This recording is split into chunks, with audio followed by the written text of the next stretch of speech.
So in this video, I want to talk about symbolism. Symbols are basically two things. You need two things for a symbol. You need a physical object, a physical thing, a physical concept, and then there needs to be this thematic or tonal association that is enveloped by the physical thing. So, for instance, a heart, okay? There is a physical heart, right? You can see it, it's colored red, even if it's the fake heart.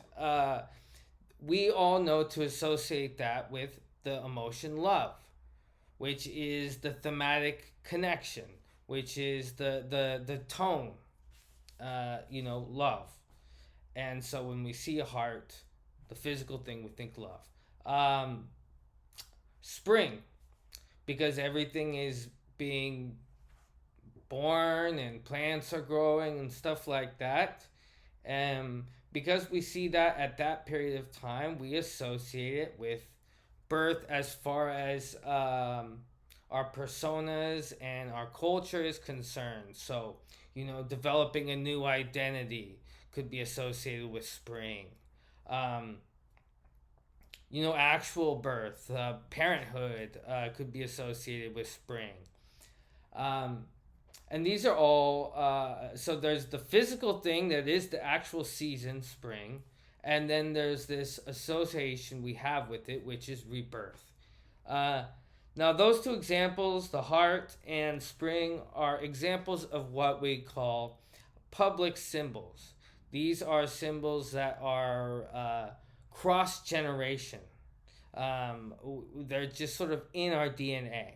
Okay, so spring, the heart, um, there is the national flags of a country. Other examples, colors.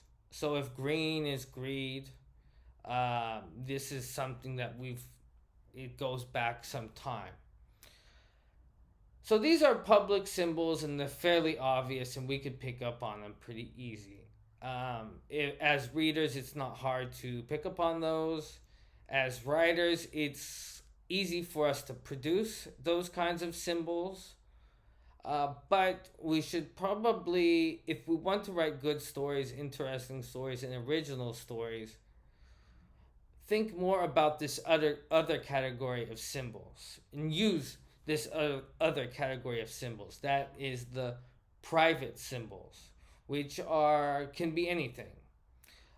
Because all it is a concrete object with some sort of emotional connotation. So, for instance, Disney's Beauty and the Beast.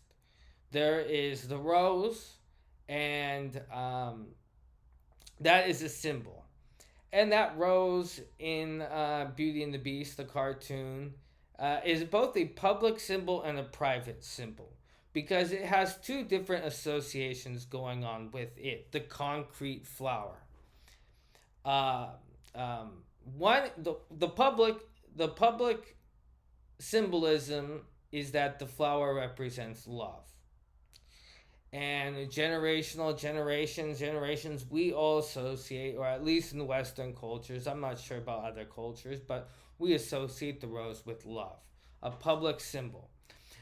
The rose is not necessarily symbolic for time, but within the context of the story, because the beast is cursed, that if he doesn't fall in love by the time the plant dies, he'll be doomed to look the way he does. The flower also, and the way it's presented throughout the film, slowly wilting, uh, it is symbolic for time or mortality, or because although he will be a beast forever, he can still live. It's almost like a death sentence. So mortality and time. Uh, that is a private symbol. Okay, so what you need to know is that symbols are made up of concrete things and some sort of thematic association. You need to know that there are two types of symbols, private and public. You need to know that public symbols are passed down by generations and are often cross cultural. The associations are cross cultural, i.e., spring, winter, fall, and there is private. And private symbolism is something that it can be anything, it just depends on the context of the story.